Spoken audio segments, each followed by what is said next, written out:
যেদিন পৃথিবীর মানুষ পানি খুঁজে পাবে না, খাদ্যের এক ফোঁটাও থাকবে না, তখনই সে আসবে, সে দাবি করবে সেই তোমার রব। তুমি কি তার পাদে পা দেবা? আসসালামু আলাইকুম প্রিয় দর্শক, আজকে আমি আপনাদেরকে শোনাবো দাজ্জাল পৃথিবীতে আসলে আমাদের অবস্থাটা আসলে কেমন হবে। একদিন এমন সময় আসবে যখন পৃথিবী ভরে যাবে অন্যায়, অশান্তি আর অন্ধকারে।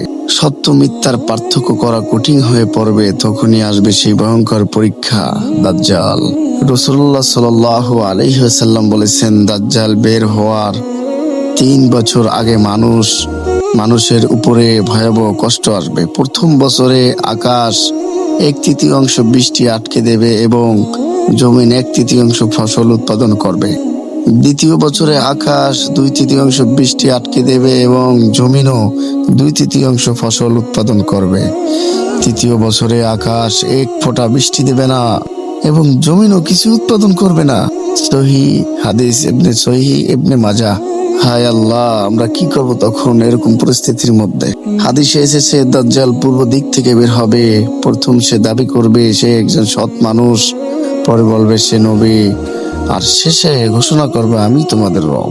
এক ব্যক্তি মানুষের সামনে দাঁড়িয়ে নিজেকে রব দাবি করবে সে, আর অনাগতিত মানুষ তাকে অনুসরণ করবে। রাসূল সাল্লাল্লাহু আলাইহি ওয়াসাল্লাম বলেছেন, দাজ্জালের একটি চোখ অন্ধ থাকবে, তার কপালে স্পষ্ট লেখা থাকবে কাফির। মুমিনরা এটি পড়তে পারবে, এমনি কি যারা অশিক্ষিত তারাও। সহিহ মুসলিম। দাজ্জালের চোখ অন্ধ, কপালে কাফির লেখা। কিছু মানুষ ভয় পাচ্ছে আর কিছু অন্ধভাবে অনুসরণ করছে। রাসূল সাল্লাল্লাহু আলাইহি সাল্লাম বলেছেন, রাসূল সাল্লাল্লাহু আলাইহি সাল্লাম আমাদেরকে দোয়া শিখিয়ে দিয়েছেন যেন আমরা দাজ্জালের ফিতনা থেকে রক্ষা পাই।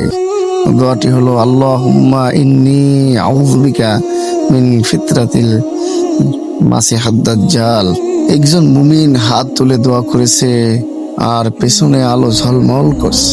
দাজ্জালের আগমন হবে ইমানের বড় পরীক্ষা।